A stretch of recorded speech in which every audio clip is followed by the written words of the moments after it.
ما شاء اللہ لا حول ولا قوة الا باللہ العلی العظیم حسبنا اللہ نعم الوکیل نعم المولا ونعم النصیر اعوذ باللہ من الشیطان اللعین الرجیم بسم اللہ الرحمن الرحیم رب اشرح لي صدري ويسر لي امري واحلل عقدة من لساني يفقهوا قولي الحمد لله رب العالمين والعاقبة للمتقين والجنة للمؤمنين والنار للملحدين والمنافقين والكافرين والعاصين وصلى الله على سيدنا ومولانا أبي القاسم المصطفى محمد صلى على محمد وعلى محمد وعلى آله الأطيبين الأنجبين الأطهرين الأكرمين المعصومين المظلومين المنتخبين المنتجبين لا سيما بقية الله الأعظم في الأراضين روحي وأرواح العالمين لتراب مقدمه الفداء واللعنة الدائمة الباقية على أعدائهم أجمعين من الآن إلى قيام يوم الدين آمين يا رب العالمين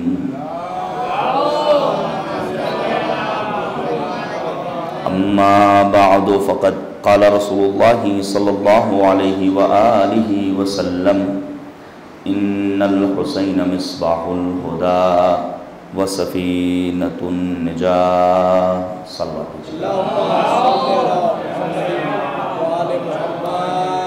عزیزان گرامی، یہ پانچواں مرحلہ ہے گفتگو کا اور عنوان گفتگو تھا زیارت عاشورہ کی دعائیں. سید الشہداء امام حسین کی معرفت اور آپ کی ذات گرامی سے واقفیت کے لیے مختلف ذرائع ہیں، جن میں ایک اہم ترین ذریعہ ہے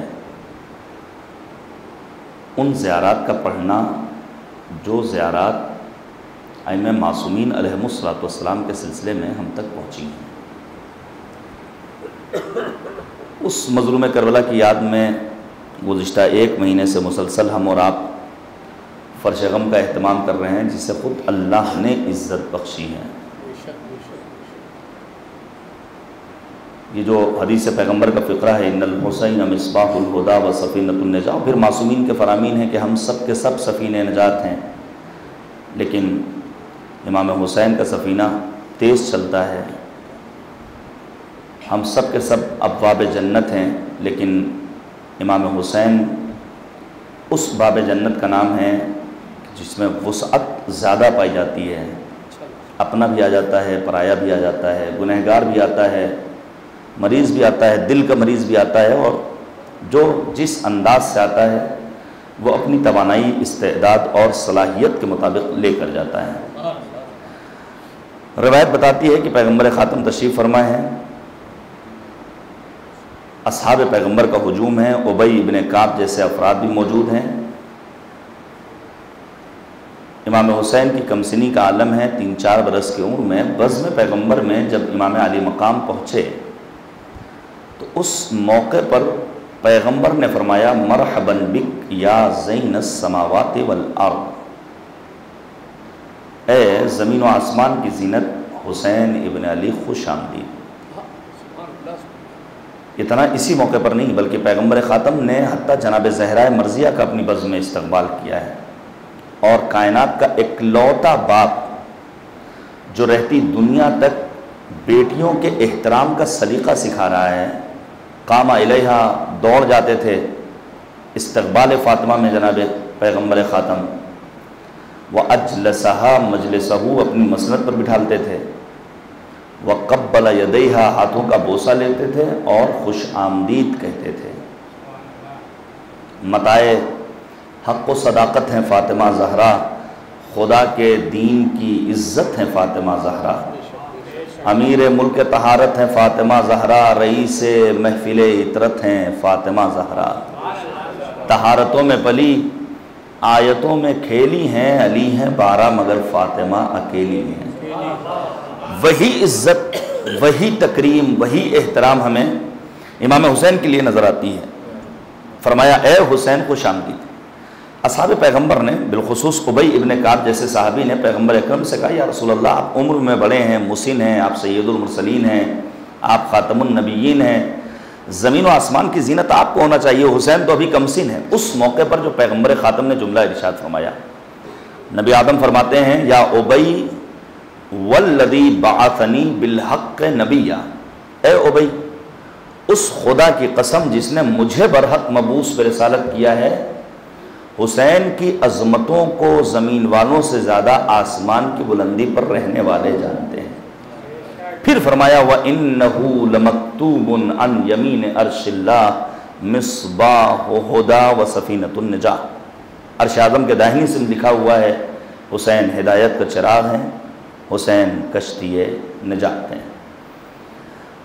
اتنی باعظمت ذات ہے سرکار سید الشہداء کی کہ ادریس مغربی نامی غیر شیعہ اہل سنت مفکر جب یہ دیکھتے ہیں کہ کچھ افراد روئے زمین پر پیدا ہو گئے جو یزید جیسے انسان کا دفاع کر رہے ہیں، تو انہوں نے اپنے مکتب فکر کو چھوڑا اور دامان اہل بیت طاہرین علیہم السلام سے اپنے آپ کو وابستہ کر لیا، کتاب لکھی قد شیعانی الحسین، مجھے امام حسین کی محبت نے شیعہ بنا دیا۔ اور یہ کمال ہے خانوادہ عصمت و طہارت کا کہ جب عالم اہل سنت محقق اسکالر ڈاکٹر عبد المنعم 14 صدیاں گزر جانے کے بعد ایک عام خطیب کی زبانی خطبہ فدق کو سنتا ہے، شیعہ ہوتے ہیں کہتے ہیں بے نور فاطمہ اہتدیت، نور سیدہ فاطمہ کے ذریعے میں ہدایت پا گیا۔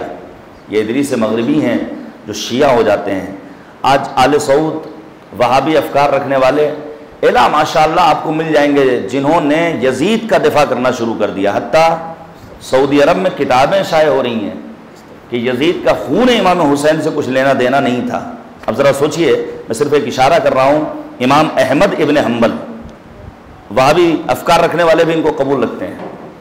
جب ان کا بیٹا اگر سوال کرتا ہے اپنے باپ سے یعنی احمد ابن حنبل سے، بابا یہ بتائیے کیا یزید پر لعنت کرنا جائز ہے، تو انہوں نے قرآن مجید کی آیات کریمہ کی روشنی میں فرمایا کہ یزید پر نہ فقط یہ کہ لعنت کرنا جائز ہے بلکہ قرآن مجید کی آیت کریمہ کی روشنی میں یزید پر لعنت کرنا واجب۔ علماء اہل سنت نے ان باتوں کا اقرار کیا ہے، اور ظاہر ہے جس دور میں امام حسین نکلے تھے اس دور کی پوری منظر کشی کی ہے سید الشہداء نے اپنے خطبات میں، اپنے مکتوبات میں، اپنے ارشادات اور فرمودات میں۔ اس میں بالخصوص جو شب عاشور اور روز عاشور امام حسین نے خطبہ دیا اس میں فرمایا استحوذ علیہم الشیطان، یہ جو ہمارے مد مقابل آنے والا لشکر ہے، شیطان ان کے اوپر غالب آ چکا ہے۔ سوچیے آپ، قبیلہ ہمدان کا رہنے والا، امام کا چاہنے والا اگر کہتا ہے مولا اجازت دیجئے پسر ساتھ سے جا کر ملاقات کروں، میری آشنائی ہے، امام نے کہا بہت سارے لوگ گئے لیکن کوئی اثر نہیں ہوا ہے، اصرار بڑھا، امام نے اجازت دی، یہ جاتا ہے پسر ساتھ سر جھکا کر کے اپنے اسلحے کو دھار لگا رہا ہے، سر جھکا ہوا ہے، جیسی آہٹ محسوس ہوئی سر اٹھایا، کیا کہتا ہے تم نے مجھے سلام نہیں کیا، امام حسین کے صحابی سے، اولست مسلمہ، کیا میں مسلمان نہیں ہوں؟ اس موقع پر قبیلہ ہمدان کے رہنے والے امام حسین کے اس جانباز سپاہی نے یہی کہا تھا ہذا ماء الفرات، دریائے فرات کا موجے مارتا ہوا پانی، تشربہ الکلاب والخنازیر، کتے پانی پی رہے ہیں، نجس جانور پانی پی رہے ہیں، اطفال حسینی خیام حسینی میں صدائے العطش بلند کر رہے ہیں، پھر بھی تم اپنے آپ کو مسلمان سمجھ رہے ہو۔ واپس آئے تو امام علی مقام نے ماجرہ پوچھا ہے، امام نے فرمایا تھا یہ وہ افراد ہیں جن کے اوپر شیطان حاوی ہو چکا ہے، ہمیں اپنے آپ سے شیطان کو بھی بھگانا ہے، شیطان صفت افراد کو بھی اپنے آپ سے دور کرنا ہے، من الجنۃ والناس، ہمیں صرف اور صرف شیطان کو نہیں تلاش کرنا بلکہ اپنے درمیان ان افراد کو بھی تلاش کرنا ہے جو راہ خدا سے دور کر دیتے ہیں۔ میں پیش کروں زیارت عاشورہ، واقعی میں پڑھیے گا، بڑا مجرب نسخہ ہے، لیکن فقط حصول ثواب کے لیے نہیں. اگرچہ امام معصوم نے ضمانت دی ہے کہ جب انسان زیارت عاشورہ پڑھتا ہے تو پروردگار اس کے رزق میں برکت دیتا ہے. مفہوم یہ ہے کہ جب انسان زیارت عاشورہ کے ذریعے خدا تک پہنچتا ہے تو مالک اسے وہاں سے عطا کرتا ہے جہاں تک عام انسان کا تصور بھی نہیں پہنچ سکتا. آپ توجہ کیجئے گا، اس زیارت میں متعدد مرتبہ سلام کا لفظ ہے، اور جہاں سلام کا لفظ ہے وہیں اس زیارت عاشورہ میں ہمیں ایک لفظ اور ملتا ہے، وہ لفظ ہے لعنت کا لفظ. یہ ایک اہم موضوع ہے، اور کبھی اگر اللہ نے توفیق دی تو اس کے اوپر کام کرنے کی ضرورت ہے کہ آیا معصومین علیہ السلام نے لعنت کی ہے یا نہیں. قرآن مجید میں لعنت کا تذکرہ ہے یا نہیں. میں آج چند ایک آیات اور ایک روایت آپ کے سامنے پیش کروں گا کہ خود حتیٰ سید الشہداء امام حسین نے بھی لعنت بھیجی ہے. حتیٰ روایات میں ملتا ہے لعنت ہو اس انسان پر جو صبح کی نماز ستارہ غروب ہونے کے بعد پڑھے اور مغرب کی نماز ستارہ طلوع ہونے سے پڑھے. اس قسم کی بہت ساری لعنتیں آپ کو مل جائیں گی. پیغمبر خاتم نے ایسے علماء پر لعنت کی ہے جو بدعتوں کو اپنی نگاہوں سے دیکھتے رہے لیکن خاموش رہے ہیں، مصلحتوں کا شکار ہو کر کے کہ روک دیں گے ٹوک دیں گے، مخالفتیں ہوں گی، کلپنگ ہوگی، پھر لوگ بات کا بتنگڑ بنائیں گے، لہذا اس سے بہتر یہ ہے کہ جو ہو رہا ہے ہونے دیا جائے. نہیں، ایسے علماء پر پیغمبر کی لعنت ہے. تو لعنت کا ایک سلسلہ ہے، اس موضوع پر بھی گفتگو ہونی چاہیے. میں آپ کے سامنے پیش کروں گا چند ایک قرآن مجید کی آیات جہاں خود پروردگار نے قرآن مجید میں لعنت کا لفظ استعمال کیا. مثلا سورہ بقرہ کی آیت نمبر 89 فلعنت اللہ علی الکافرین، اللہ کی لعنت کس پر ہے؟ کفار پر. یا پھر سورہ ہود کی آیت نمبر 18 الا لعنت اللہ علی القوم الظالمین، کن پر اللہ کی لعنت ہے؟ جو ظلم کرنے والے ہیں. یہ ظلم کوئی طاقتور ملک بھی کر سکتا ہے، یہ ظلم ایک گھر کا ذمہ دار اپنے ماتحت رہنے والوں پر بھی کر سکتا ہے، کسی آفس کا مافوق اپنے ماتحت والوں کے ساتھ بھی کر سکتا ہے. ظلم کرنے والوں پر اللہ کی لعنت ہے. ظلم کی مختلف قسمیں ہو سکتی ہیں.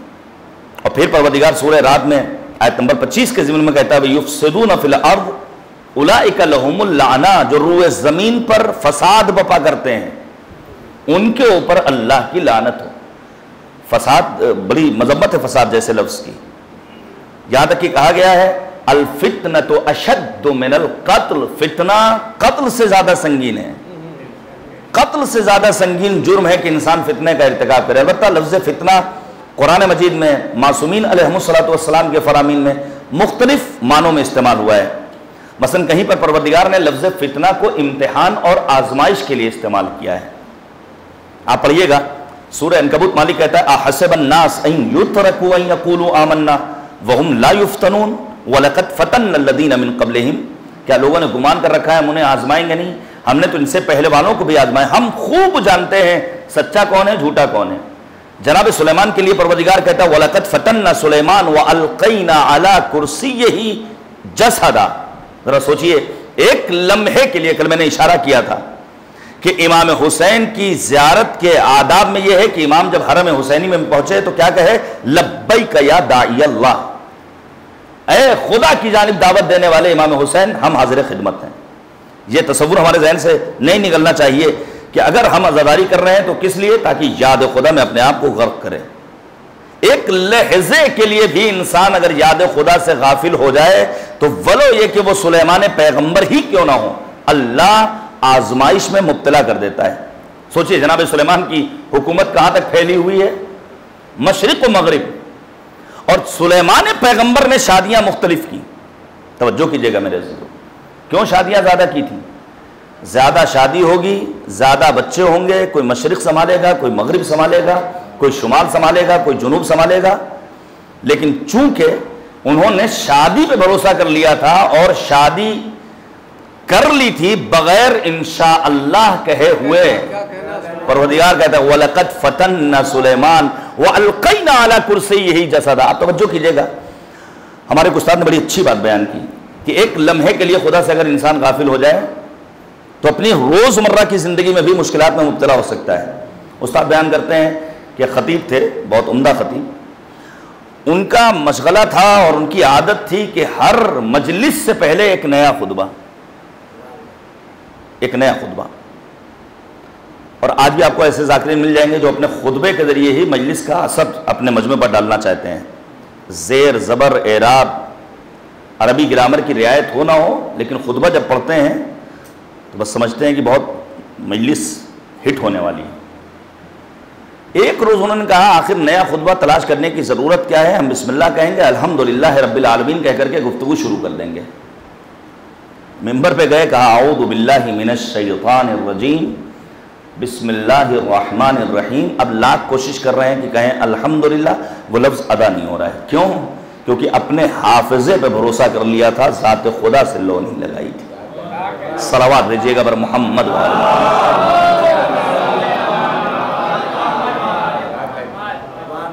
کبھی کبھی انسان خدا سے غافل ہو جاتا ہے. میں آپ کے سامنے پیش کروں بھی ہمارے برادر شجاع صاحب نے، اللہ ان کو اچھا رکھے، پیغمبر خاتم نبی آدم سید المرسلین حضرت محمد مصطفیٰ صلی اللہ علیہ وآلہ وسلم کے سلسلے میں اشعار پیش کیے.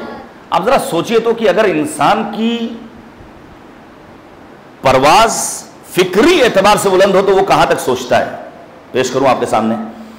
ایک شخص ہے دور امام معصوم میں، پریشان حال ہے، مضطرب الحال ہے، مالی اعتبار سے تنگ دست ہے. امام کے پاس آئے، امام نے کہا ہم تمہارے حق میں دعا کریں گے، انشاءاللہ اللہ تمہاری مشکلات کو حل کرے گا. روایت میں ملتا ہے کہ وہ شخص گھر سے باہر نکلا، اسے ایک قیمتی انگوٹھی ملی، ایک قیمتی انگوٹھی. دو راستے ہیں، یا یہ کہ خاموشی سے اس کو رکھ لے، دوسرا راستہ یہ ہے کہ اس کے مالک کو تلاش کرے اور لے جا کر پہنچا دے، جو شریف فریضہ ہے. چونکہ واقعی محب تھا لہذا اس نے اس کے مالک کو تلاش کیا. مالک کون ہے؟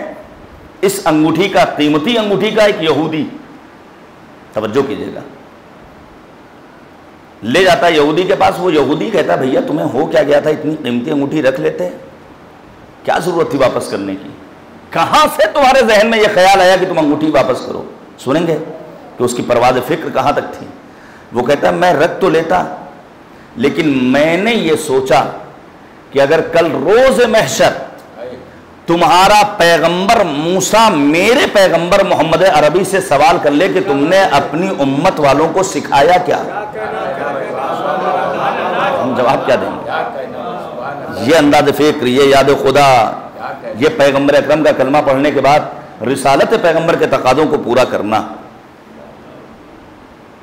پھر پروردگار سورہ بقرہ کی آیت نمبر 159 میں فرماتا ہے ان افراد کے لیے جو حق چھپاتے ہیں. بہت سارے لوگوں کو حق معلوم ہوتا ہے لیکن اس کے باوجود کتمان حق کرتے ہیں. پروردگار کہتا ہے اولئک یلعنہم اللہ، یہ وہ لوگ ہیں جن پر اللہ کی لعنت ہو، جو حق چھپانے والے ہیں.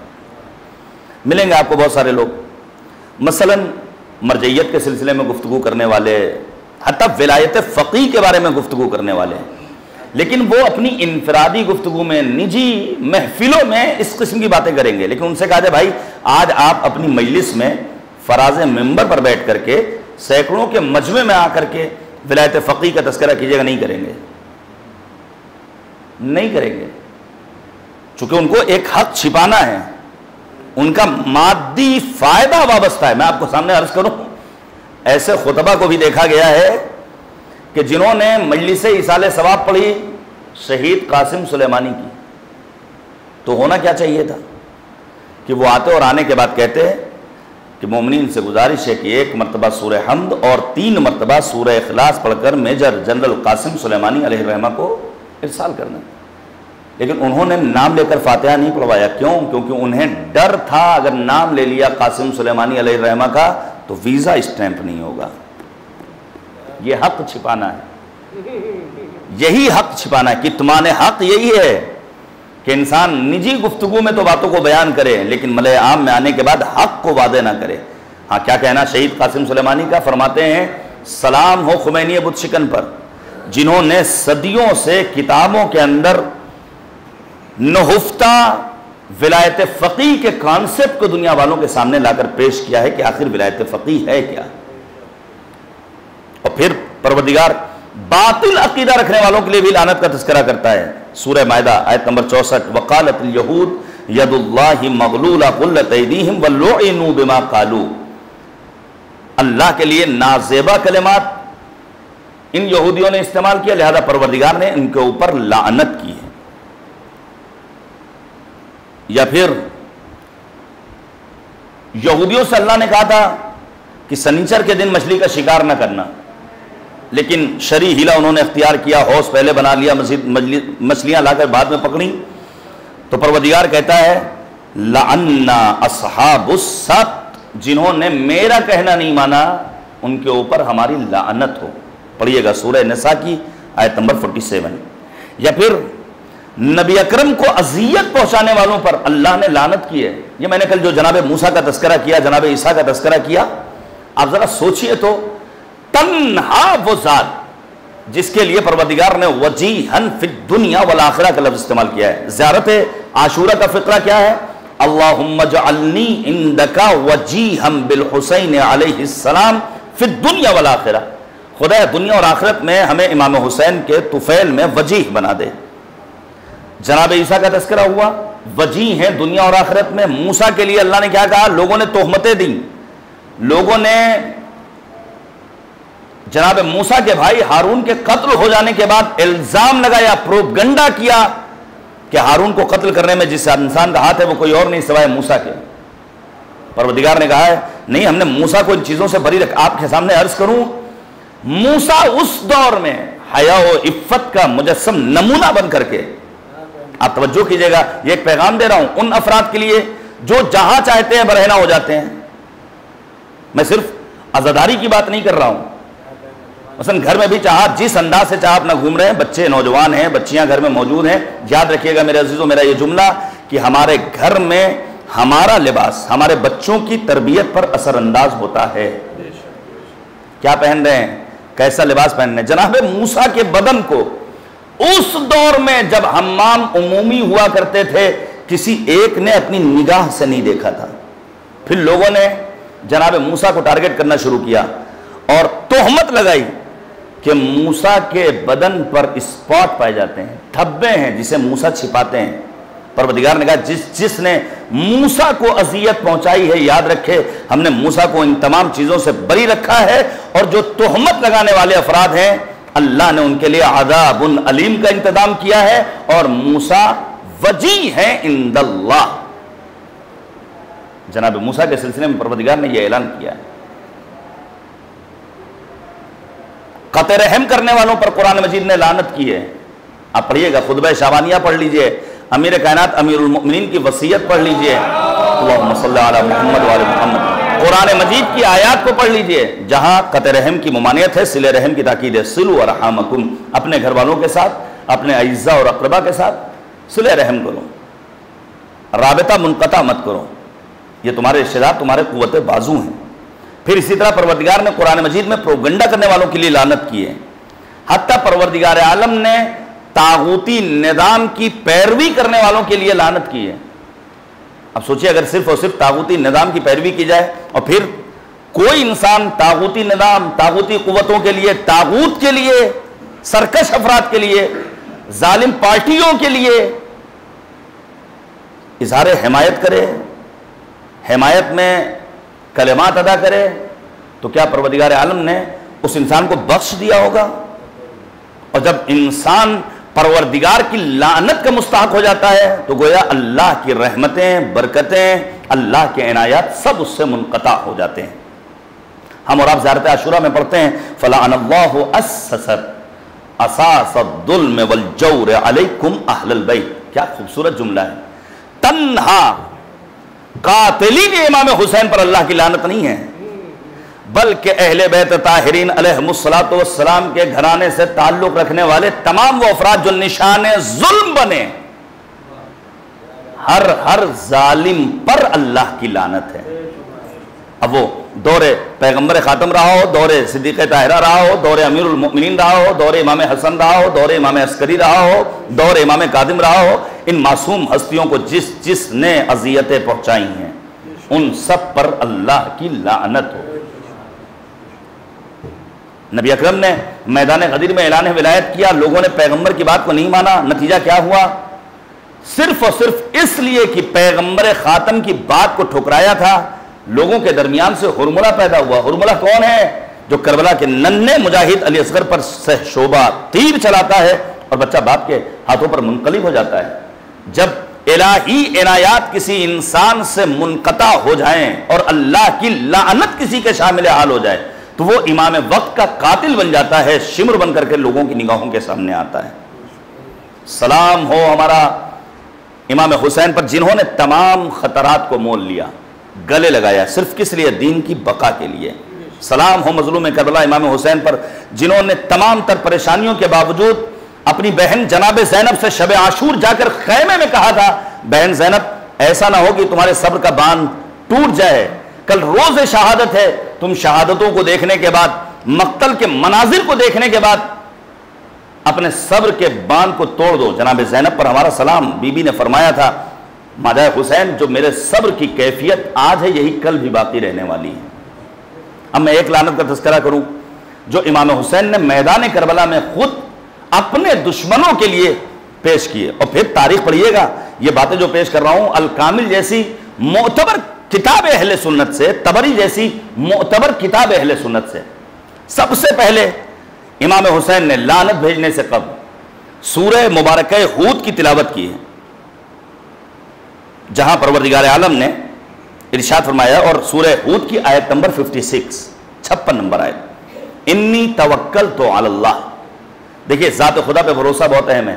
اب یاد کیجئے کہ پیغمبر مسجد میں تشریف فرما ہے، آنے والا سائل آتا ہے، آنے کے بعد کہتا ہے یا رسول اللہ میں بھوکا ہوں، مجھے کھانا چاہیے، میں مسافر ہوں، مجھے کرایہ چاہیے، میں برہنہ ہوں، مجھے لباس چاہیے۔ پیغمبر اکرم کے کلمہ گو مسلمان نام نہاد اصحاب بڑی تعداد میں موجود تھے، لیکن ہمیشہ کی طرح تنہا ایک ذات آگے بڑھتی ہے، وہ ذات ہے امیر کائنات، امیر المؤمنین کی ذات۔ روایت کہتی ہے پیغمبر خاتم کو امیر المؤمنین کے گھر کے حالات کا علم ہے۔ نبی آدم نے سوال کیا علی خیریت؟ تو اس موقع پر امیر المؤمنین نے کیا فرمایا تھا؟ توکلت علی اللہ، ذات خدا پہ بھروسہ کر کے لے جا رہا ہوں۔ اور سوچیے آپ کیا انداز ہے، امیر المؤمنین لے کر پہنچے ہیں دق الباب۔ ہمارے ہاں جب ہمیں کسی کو مہمان بلانا ہوتا ہے تو پہلے سے ماحول سازگار کرنا پڑتا ہے، یہ ہر انسان اپنے گھر کا فیصلہ کر سکتا ہے۔ کم ہے ایسے گھرانے جہاں خندہ پیشانی کے ساتھ مہمانوں کو فوراً آنے دیا جائے اور پھر انسان بڑھ چڑھ کر استقبال کرے۔ البتہ یہ خود ایک موضوع ہے کہ مہمان کی آمد باعث برکت ہے۔ حتیٰ انبیاء ائمہ اس وقت تک کھانا نوش نہیں کرتے تھے جب تک مہمان نہیں آ جاتا تھا۔ گئے دق الباب کیا، شہزادی کونین نے دروازہ کھولا، مولا نے پوچھا کچھ ہے؟ بی بی فرماتی الا قوت العشیہ او الصبیہ، بس اتنا کھانا ہے جس سے ایک کم سن بچے کا پیٹ بھر جائے۔ کتنی معمولی مقدار میں کھانا رہا ہوگا۔ امیر المؤمنین نے اصول تربیت سکھائے، توکل ذات خدا بند سبحان پر۔ مولا فرماتے 9 مصریان بچوں کو سلا دیجئے، مجھے شرم محسوس ہوتی ہے کہ میرے دروازے پر کوئی سائل آئے اور خالی ہاتھ واپس جائے۔ امیر المؤمنین نے راہ خدا میں وہ معمولی سی مقدار میں موجود کھانا دے دیا۔ رات آئی، ختم ہو گئی، صبح کا وقت آیا، پیغمبر کے ہمراہ نماز پڑھنے کے لیے امیر المؤمنین مسجد میں پہنچے ہیں، نبی آدم کی نگاہیں امیر کائنات پر پہنچی، پیغمبر مسکرائے، علی مرتضیٰ کو گلے لگایا اور فرمایا اے علی کیا کیا تھا کل؟ کہا کچھ نہیں، تھوڑی سی مقدار میں کھانا تھا، راہ خدا میں دے دیا۔ پیغمبر فرماتے ہیں تمہارا خدا کی ذات پر بھروسہ، راہ خدا میں تمہارا انفاق کرنا اتنا اہم تھا کہ جب تم راہ خدا میں خرچ کر رہے تھے تو قرآنی آیت میرے ذہن میں گردش کر رہی تھی، وَيُؤْثِرُونَ عَلَىٰ أَنفُسِهِمْ، ہیں ایسے لوگ جو اپنے نفس پر تو مصیبتوں کو تحمل کرنے کی کیفیت طاری کر لیتے ہیں، چاہے کتنی ہی مشکلات میں کیوں نہ ہو، لیکن دوسروں کے لیے جذبہ ایثار و فداکاری رکھتے ہیں۔ امیر المومنین مسکرائے ہیں، لیکن کیا کیا جائے؟ آپ پڑھیے گا، میں پھر گزارش کر رہا ہوں زیارات کو پڑھیے۔ انہی زیارات میں مثلا زیارت آل یاسین، زیارت جامع کبیرہ، جہاں اہل بیت کو پہچانوانے کا طریقہ کیا ہے؟ ان ذکر الخیر کنتم اولہ وآخرہ واصلہ وفرعہ ومعدنہ ومنتہاہ ومأواہ، اے اہل بیت جب کبھی خیر کا تذکرہ کیا جائے گا تو خیر کی ابتدا بھی آپ ہیں، خیر کی انتہا بھی آپ ہیں، خیر کے مبدأ و ماوا و سرچشمہ آپ ہیں، آپ کے سوا کوئی اور نہیں ہے۔ لیکن ہمارے ہاں کار خیر کے سلسلے میں ڈاکٹر صاحب 3 طرح کے افراد ہیں۔ قرآن مجید کو پڑھیے گا، بعض افراد وہ ہیں جن کے لیے قرآن مجید کہتا ہے اشحۃ علی الخیر، کیا مطلب؟ انہیں کار خیر سے الرجی ہے. مسجد بھی موجود ہے، مساجد میں اے سی بھی لگی ہوئی ہیں، ائمہ جماعت بھی موجود ہیں، وضو کے لیے پانی بھی موجود ہے، وقت بھی ہے، سب کچھ ہے. لیکن کل ہی آپ سے بات ہو رہی تھی، چچا ہمارے کہہ رہے تھے بھیا کہا جاتا ہے لیکن پھر بھی لوگ اٹھ کر مسجد میں نہیں آتے ہیں. تو ایسے ہی لوگوں کے لیے رضا سلسوی نے کہا تھا اللہ مقامہ کہ مولا کے دو قاتل بھی حافظ تھے، نمازی تھے، تم کیسے حسینی ہو جو دین سے غافل ہو. یہ کہہ کے رضا شاید شہ موڑ لے منہ اپنا، وہ جسم کے قاتل تھے، تم روح کے قاتل ہو. بعض افراد کار خیر کہ اللہ ان کو مہلت دے رہا ہے، لیکن انہیں مروان کہتا تھا میں خانہ کعبہ تک جاتا تو ہوں لیکن مجھے طواف پسند نہیں ہے، مجھے سجدہ پسند نہیں ہے. سوچیے آپ ایام آبا گھر سے نکلے ہیں کس لیے؟ مجلس میں شرکت کے لیے، لیکن فرشادہ پر نہیں آتے، باہر رہیں گے، گلی میں رہیں گے، جب نوحے کا نمبر آئے گا تب جائیں گے. مثال دے رہا ہوں. اگر کوئی انسان ایسا کر رہا ہے تو اس کا مطلب اسے کار خیر سے الرجی ہے. اس کے مقابل میں بعض افراد وہ ہیں جن کے لیے قرآن مجید نے کہا مناع للخیر. کچھ لوگوں کو کار خیر میں رکاوٹ اور رخنہ ڈالنے کا بڑا شوق ہوتا ہے، اور سماج میں ایسے افراد ناسور ہیں. ناسور پڑھیے گا سورہ مبارکہ قلم کو مالک کہتا ہے پیغمبر کو خطاب کر کے فلا تطع المکذبین حماد مشاء بنمیم مناع للخیر معتد اثیم عتل بعد ذلک زنیم. پڑھیے گا ایک ایک لفظ. 9 طرح کے گروہ کا اتباع نہیں کرنا ہے پیغمبر. ان میں ایک گروہ کون ہے؟ جو کار خیر میں رکاوٹ بننے والے ہیں. کار خیر میں رکاوٹ بننے کا مطلب کیا ہے؟ مثال کے طور پر بچے کو پڑھانے کے لیے قرآن مجید مولوی صاحب آتے ہیں. مولوی صاحب کی تنخواہ کتنی ہے؟ وہ مولوی صاحب جو آپ کی ذمہ داری کو ادا کر رہے ہیں. مولوی صاحب کی ذمہ داری نہیں بچوں کو قرآن پڑھانا، باپ کی ذمہ داری ہے کہ وہ اپنے بچے کو زیور علوم قرآن سے آراستہ کرے. حق الولد علی والدہ ثلاثہ ان یحسن اسمہ ویعلمہ الکتاب ویزوجہ اذا بلغ. یہ کس کی ذمہ داری ہے؟ قرآن کی تعلیم دینا، اچھا نام رکھنا، وقت بلوغ، شادی کا انتظام کرنا. یہ کس کی ذمہ داری؟ باپ کی ذمہ داری. وہ مولوی جو آپ کے بوجھ کو اپنے کاندھے پر ڈھو رہا ہے، آپ اسے معمولی سی تنخواہ دے رہے ہیں، اور کبھی اللہ نے آپ کو توفیق دے دی کہ تھوڑا سا بڑھا کے دے دیں. پڑوسی نے کہا ہمارا ریٹ خراب مت کرو. یہ کون ہے؟ رکاوٹ ڈالنے والے. آج ہی کے دور میں نہیں، دور امیر کائنات میں بھی تھے ایسے افراد. روایت کہتی ہے مولا امیر المؤمنین کے پاس خبر پہنچی فلاں علاقے میں میرا چاہنے والا پریشان حال، اللہ کا مخلص بندہ، زاہد بندہ. امیر المؤمنین نے اس کی مشکلات کو مد نظر رکھتے ہوئے اس کے لیے 5 پیکٹ خرمے کے تیار کیے. 5 پیکٹ. اب ظاہر ہے آج کے دور کے یہ کیمیا والے خرمے نہیں رہے ہوں گے، امیر المؤمنین کے اپنے باغات کے خرمے تھے. مولا کا ایک چاہنے والا آگے بڑھتا ہے، کہتا ہے مولا 5 پیکٹ اس کے لیے بہت زیادہ ہیں، ایک کافی ہے. یہ کون مولا کو مشورہ دے رہا ہے؟ جسے نہ دینا ہے نہ لینا ہے. مولا امیر المؤمنین فرماتے ہیں نہیں، میں اسے اتنا دے دینا چاہتا ہوں کہ وہ صبح نمودار ہونے کے بعد دوسروں کے سامنے اپنے دستے سوال کو دراز نہ کرے. اور پھر میں عرض کروں گا یہیں پر ایک بات اور سن لیجئے. اچھی بات نہیں اپنے جیسے انسانوں کے سامنے دستے سوال دراز کرنا، لیکن روایت سنیے کیا جذاب روایت ہو. پھر امام حسین کی کرامت کو سلام کیجئے جو زیارت عاشورہ کا دعائیہ فقرہ ہے. فَأَسْأَلُ اللَّهَ الَّذِي أَكْرَمَ مَقَامَكَ وَأَكْرَمَنِي بِكَ. اللہ کے نزدیک مقام و مرتبہ امام حسین کا کتنا بلند ہے. کیا عزت نفس کے دروس امام حسین کی زندگی میں ملتے ہیں. آنے والا آتا ہے مولا کے پاس، آنے کے بعد کہتا ہے مولا میں نے فلاں شخص سے قرض لیا تھا، مجھے آپ سے پیسے نہیں چاہیے. البتہ روایت کہتی ہے ابھی وہ کہہ نہیں رہا ہے. مولا نے جب اپنے درمیان اصحاب کو دیکھا ہے تو مولا نے کاغذ قلم دیا کہ تم لکھ دو تاکہ تمہاری بات کسی اور کے کان تک نہ پہنچے. اور یہی سنت و سیرت ہم نے امام رضا کی زندگی میں دیکھا.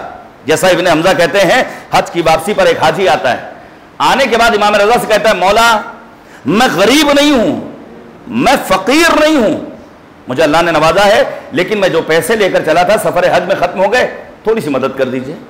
مولا اندر گئے، 200 درہم اس کو دروازے کے پیچھے سے دیے. جب وہ آنے والا حاجی چلا گیا، آپ یسا کہتے ہیں کہ ہم نے سوال کیا مولا آپ نے یہ کام پیچھے سے کیوں کیا، ہمارے سامنے دیتے. امام رضا فرماتے میں نہیں چاہتا تھا کہ جب میں اس کی یہ مدد کروں تو اس کے چہرے پر احساس ندامت آشکار ہو. یہ ہے عزت نفس کا درد.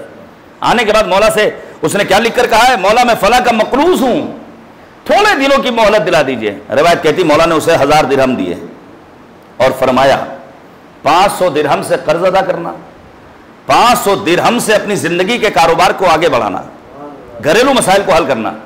پھر مولا نے کہا دیکھو اگر مانگنا ہو تو فقط خدا سے مانگنا، لیکن اگر اپنے ہی جیسے انسانوں سے مانگنا پڑ جائے تو سب کے سامنے دست سوال کو دراز مت کرنا۔ 3 شرطیں بیان کی، ذی دین، اس سے مانگنا جو دیندار ہو، جو نہ دے سکے تو تمہارے حق میں خدا کی بارگاہ میں دعا کرے، خدایا فلاں بندہ مومن کی مشکل کو برطرف کر دے۔ او مروتن، ہر کسی کے سامنے دست سوال کو دراز مت کرنا، اس سے مانگنا جو جوامرد ہو، جو نہ دے سکے اپنے پاس سے، اپنے پاکٹ سے، تو تمہارا ہاتھ پکڑ کر کے تمہیں اس ادارے تک پہنچا دے جہاں سے تمہارا کام بن جائے۔ پھر فرمایا او حسب، اگر مانگنا ہی پڑ جائے تو ہر کسی کے سامنے ہاتھ مت پھیلانا، بلکہ دیکھنا فیملی بیک گراؤنڈ کیسا ہے، کس خانوادے سے تعلق رکھتا ہے، کس قبیلے سے تعلق رکھتا ہے۔ مجھے انصاف سے بتائیے اس روئے زمین پر کیا ان سے بڑا کوئی عبادت گزار گھرانہ گزرا ہے؟ کیا ان سے بڑا کوئی جوان مرد گھرانہ گزرا ہے؟ کیا حسب و نسب کے اعتبار سے اہل بیت سے بڑا کوئی گھرانہ گزرا ہے؟ لہذا اگر ہمیں مانگنا ہے تو محمد اور آل محمد علیہ السلام کے گھر پر آ کر مانگنا ہے، ان کے در پر آ کر مانگنا ہے۔ یہ دروس ہیں، یہ در سے عزت، یہ در سے کرامت ہمیں اور آپ کو کہاں ملے گا؟ زیارت عاشورہ میں، ذات سرکار سید الشہداء میں، اہل بیت طاہرین علیہ السلام کی سیرت میں۔ تو امام نے کیا کہا؟ سورہ ہود کی آیت نمبر 56، انی توکلت علی اللہ، ذات خدا پہ بھروسہ کر رہا ہوں، ربی و ربکم، جو میرا بھی رب ہے، جو تمہارا بھی رب ہے، ما من دابۃ الا هو آخذ بناصیتها، جتنے بھی مخلوقات ہیں سب کی پیشانی اس کے قبضے قدرت میں ہے۔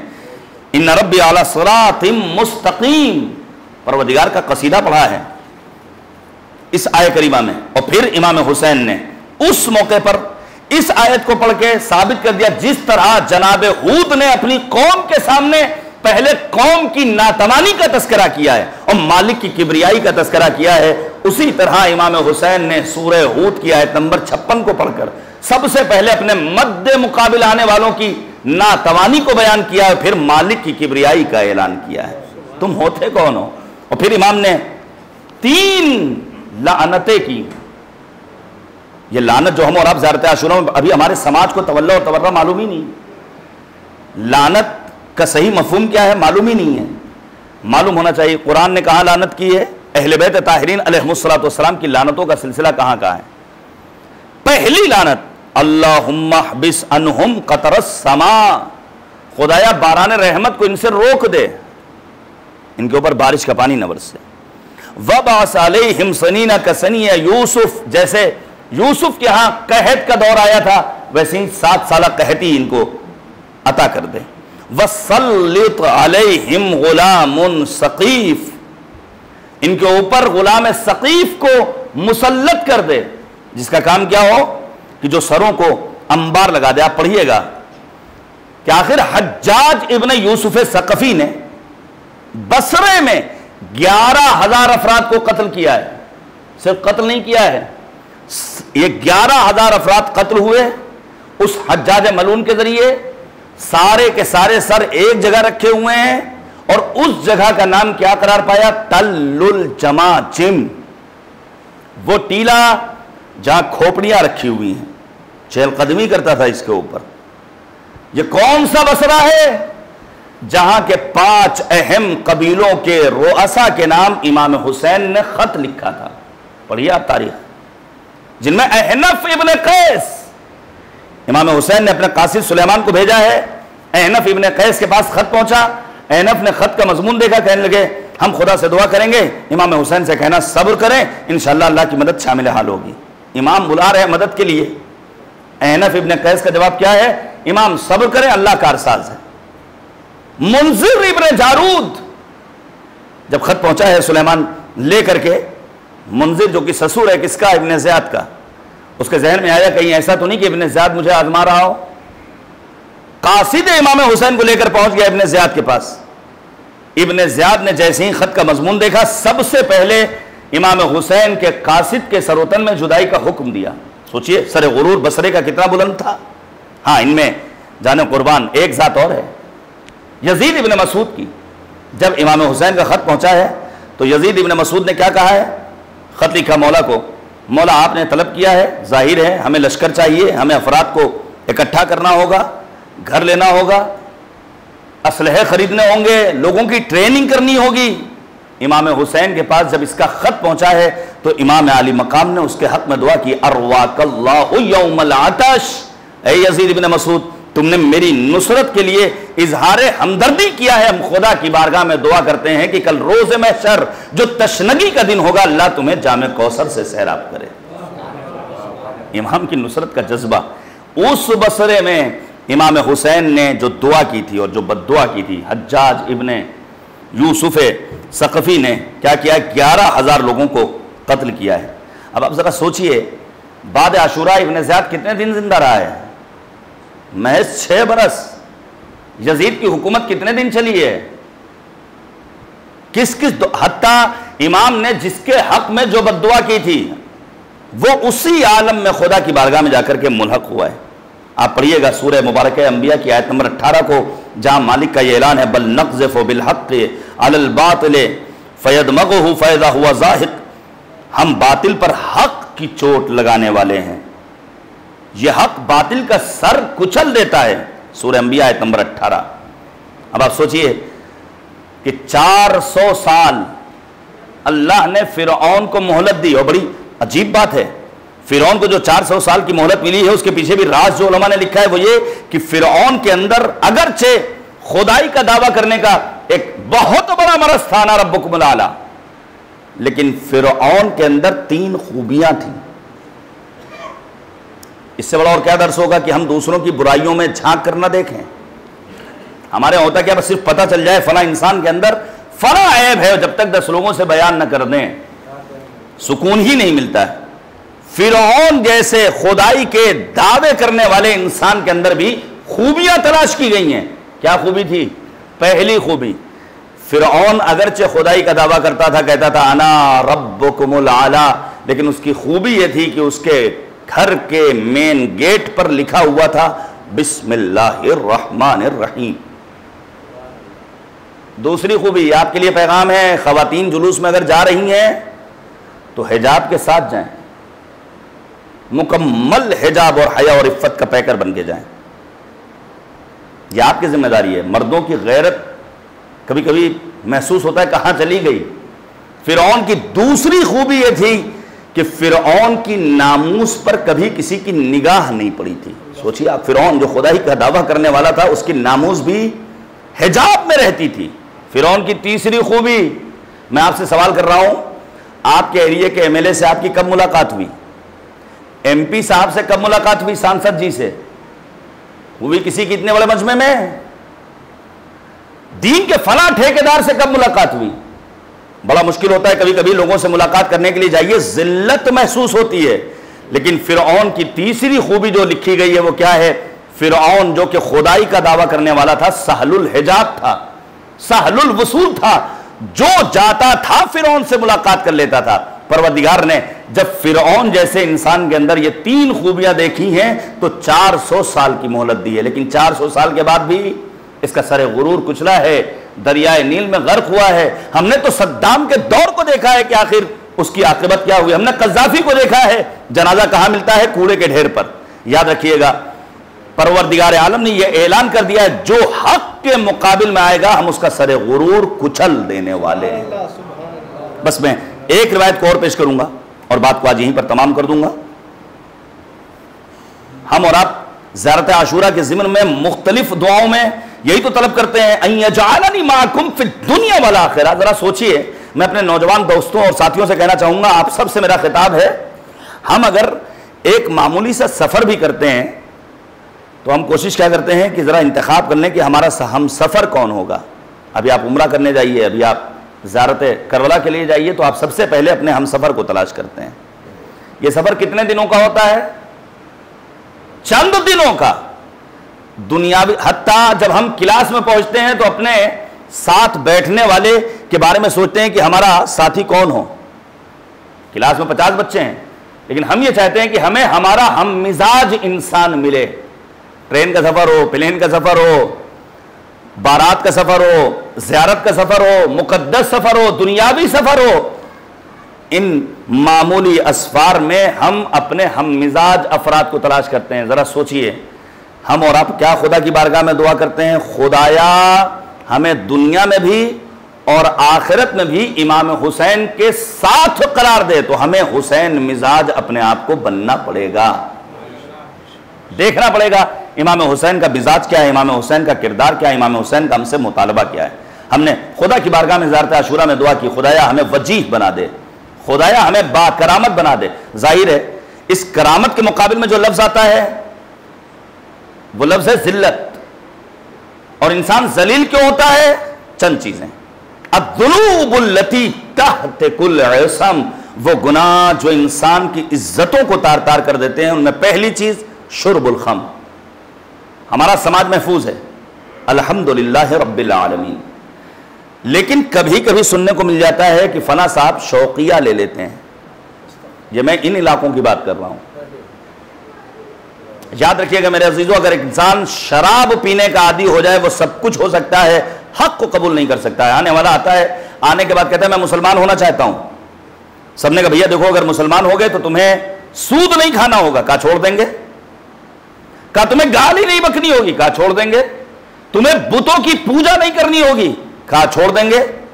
ساری چیزوں کو بیان کیا جا رہا ہے. آخر میں کہا جاتا ہے اگر تم مسلمان ہونا چاہتے ہو تو تمہیں شراب نہیں پینی پڑے گی. کہا سب کچھ کر سکتے ہیں, شراب نہیں چھوڑیں گے.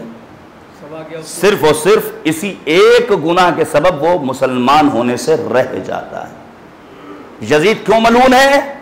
کیونکہ یزید شرابی تھا. ذرا پڑھیے گا آپ بعد واقعہ عاشورہ جب مدینے میں سگبگاہٹ ہوئی کہ ایسا نہ ہو کہ یزید کی حکومت کا تختہ پلٹ جائے, یزید نے شرفا کو بلایا. ظاہر ہے حاکم وقت ہے. مدینے کے ان لوگوں میں ایک نام ہے عبداللہ ابن حنظلہ کا. ذرا پڑھیے جناب حنظلہ جو غسیل الملائکہ ہیں, عبداللہ ابن حنظلہ بھی گئے ہیں. عبداللہ ابن حنظلہ 1 مہینے تک شام میں یزید کے مہمان رہے, وی آئی پی گیسٹ بن کے. اور جب یزید کو محسوس ہوا کہ کوئی خطرہ ہماری حکومت کو نہیں ہے, واپس کر دیا. ظاہر ہے جب ہم کہیں کسی سفر سے واپس آتے ہیں, احباب ہمارے سوال کرتے ہیں سفر کیسا رہا, کیا صورتحال رہی. جب عبداللہ ابن حنظلہ واپس آئے, اہل مدینہ نے پوچھا آپ کو حاکم وقت نے بلایا تھا, ذرا بتائیے تو کیسا سفر رہا.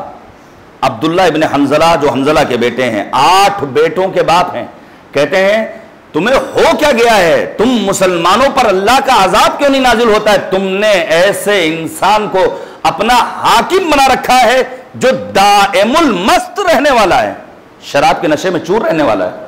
کہا اگر تم ہمارا ساتھ نہیں دو گے تو ہم اپنے 8 بچوں کے ساتھ نکلیں گے یزید سے مقابلہ کرنے کے لیے.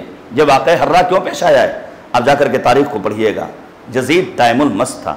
پھر فرمایا واللعب بالقمار, دوسری وہ چیز جس کے ذریعے انسان کی عزت تار تار ہو جاتی ہے وہ ہے جوا کھیلنا.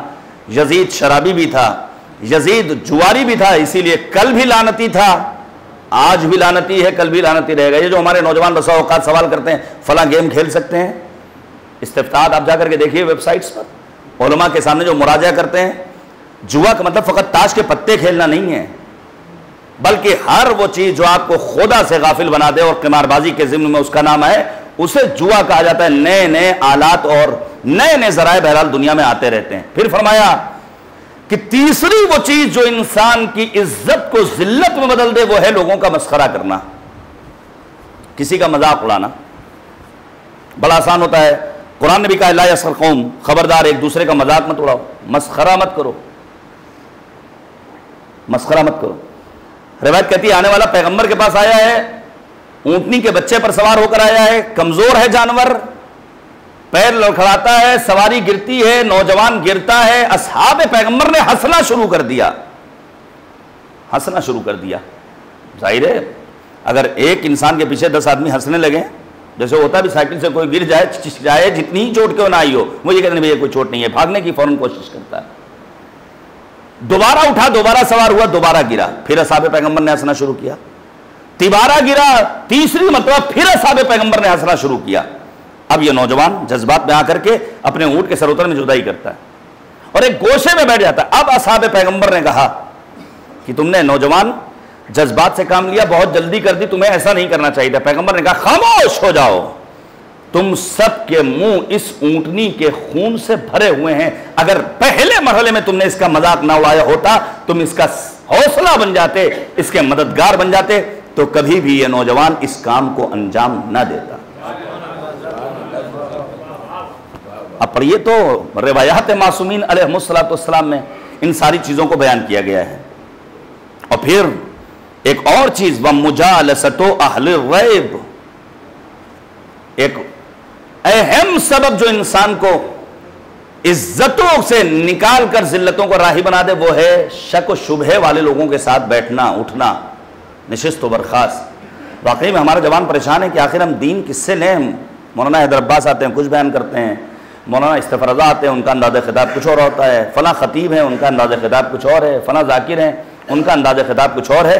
میں پھر گزارش کروں گا، جب تک ہماری قوم کے جوانوں کے اندر سوال کرنے کا جذبہ پیدا نہیں ہوگا،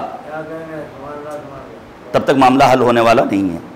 صرف اور صرف ایک نام لے رہا ہوں تاکہ یہ جو ہم خاموشی سے صرف بے شک اور سبحان اللہ کہنے میں مصروف ہو جاتے ہیں، وہ کوئی کچھ بھی پڑھ دے بے شک، اس کے آگے بڑھے ہی نہیں ہم۔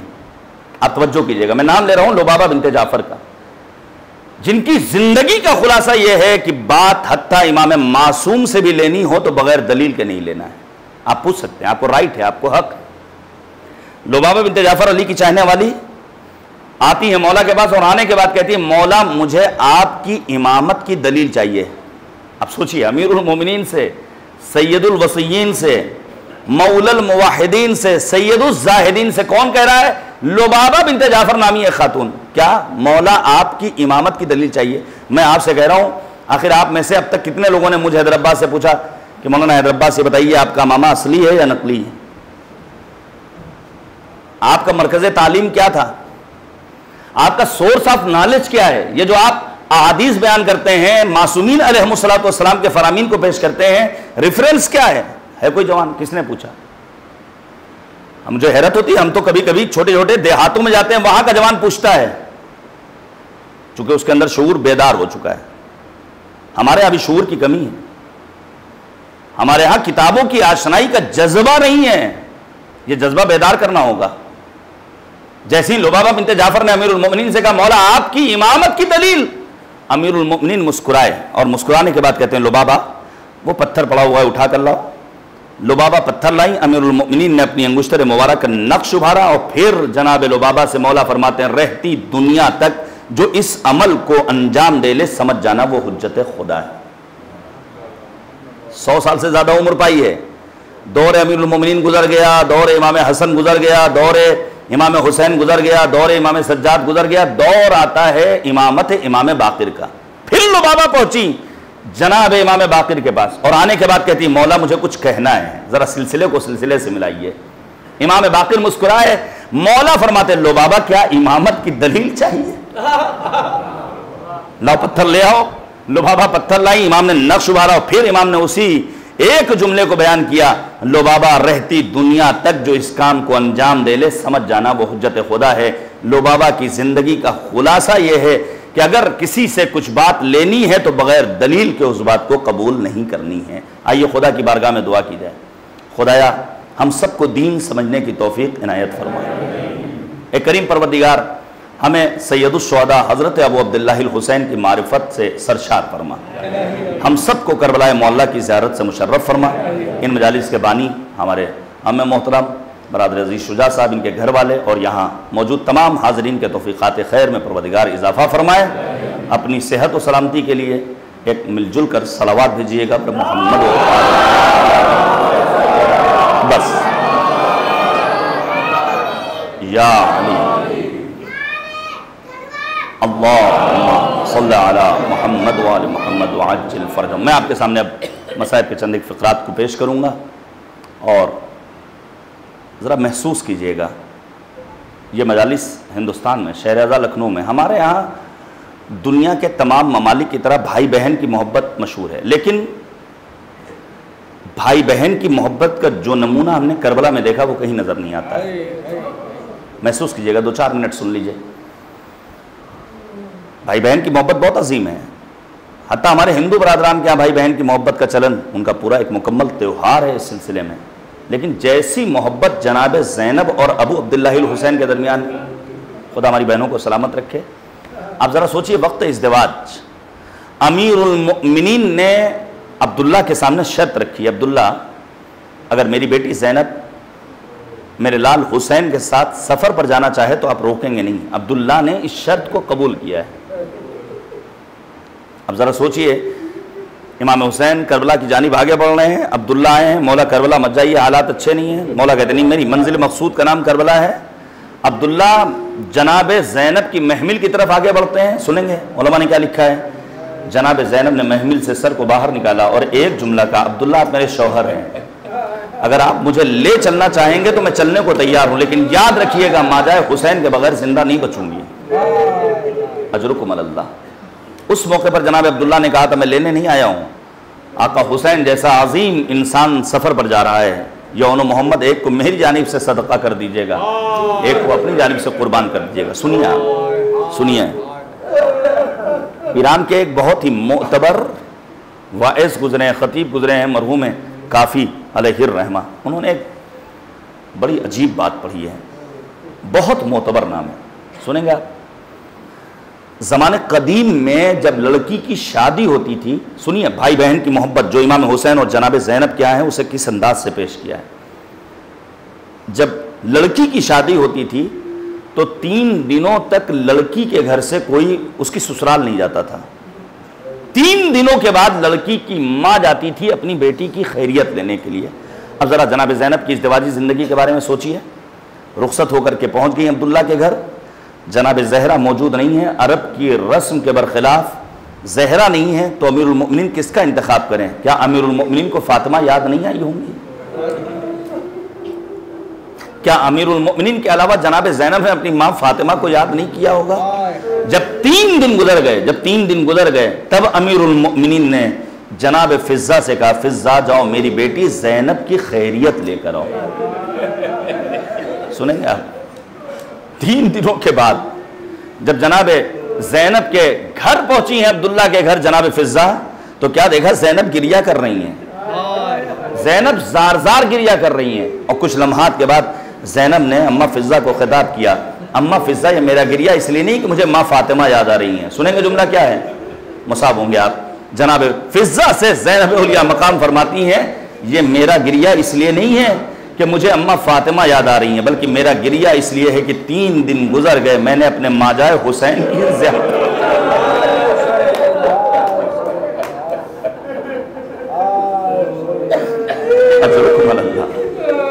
فضہ واپس آئی، یہاں امام حسین رو رہے ہیں، عالم رویا میں جناب زہرہ مرضیہ نے آنے کے بعد کہا، اے میرے بیٹے حسین، زینب اس سے زیادہ تم سے جدا نہیں رہ سکتی ہے۔ ذرا سوچئے، شب عاشور، بس میں نے مختصر کر دیا، خدا آپ سب کو سلامت رکھے۔ شب عاشور تمام ماؤں کی طرح زینب بھی اپنے بچوں کو سنوار رہی ہیں، جوش شجاعت دلا رہی ہیں، اور پھر جناب فضہ کے ذریعے امام حسین کو طلب کیا ہے۔ امام حسین آئے ہیں، کہا کل میدان کربلا میں میرے لال اون و محمد کو جانے کی اجازت دیجیے گا۔ اب سوچئے روز عاشور، ماموں کے ارد گرد اون و محمد چکر لگا رہے ہیں، اور آخر کار امام حسین نے اون و محمد کو اجازت دی۔ کب تک جنگ کرتے؟ کب تک جنگ کرتے؟ 3 شب و روز کے بھوکے پیاسے جام شہادت نوش کیا۔ علماء نے کیا لکھا؟ ایک کے جنازے کو امام حسین لے کر آئے، ایک کے جنازے کو جناب عباس لے کر آئے، بیبیوں میں کوہرام مچا، لیکن زینب اولیاء مقام سجدہ معبود میں اپنے سر نیاز کو جھکا کر کے یہی کہہ رہی ہیں، خدایا میری قربانی کو قبول کر لے۔ جناب زینب اولیاء مقام نے اپنے بیٹوں کی شہادت کے منظر کو دیکھا، کٹے ہوئے سروں کو دیکھا، راہ کوفہ کی صعوبتوں کو دیکھا، راہ شام کی عظیم مصیبتوں کو دیکھا۔ نہیں ملتا ہے کہ زینب اولیاء مقام نے اپنے بیٹوں پر گریہ کیا ہو۔ ہاں آنسو بہائے ہیں تو امام حسین پر، آنسو بہائے ہیں تو مظلوم کربلا پر۔ ہاں بس میں نے ختم کر دیا۔ یہی زینب جب کربلا ہوتے ہوئے مدینے پہنچی ہیں، نانا کے مزار پر گئی ہیں، آنے کے بعد کہا نانا نواسی نواسے کی سنانی لے کر آئی ہے۔ سنیں گے آپ، اہل مدینہ گریہ کر رہے ہیں۔ جناب زینب نے کہا نانا اگر اغیار کا مجمع نہ ہوتا تو آستینیں الٹ کر دکھاتی مجھے کتنے تازیانے مارے گئے۔ زینب نے اب بھی گریہ کیا ہے تو ماجائے حسین پر۔ ہاں یہی زینب جب اپنے گھر میں پہنچتی ہیں، حجرے میں چھوٹے چھوٹے بستر کو دیکھا، ننھے ننھے مسلح کو دیکھا، اب زینب سے برداشت نہ ہوا۔ عبداللہ نے ماجرہ پوچھا، زینب نے شہادت کی خبر سنائی، عبداللہ بے ہوش ہو کر گر گئے۔ دست ادب جوڑ لوں گا عبداللہ، فقط خبر شہادت سنی تو آپ سے برداشت نہ ہوا، ذرا زینب کے کلیجے سے پوچھئے، 70 قدم کے فاصلے سے ماجائے حسین کے سر و تن میں جدائی دیکھ رہی تھی، آواز دیتی ہے پسر سعد، تو کھڑا دیکھتا رہا۔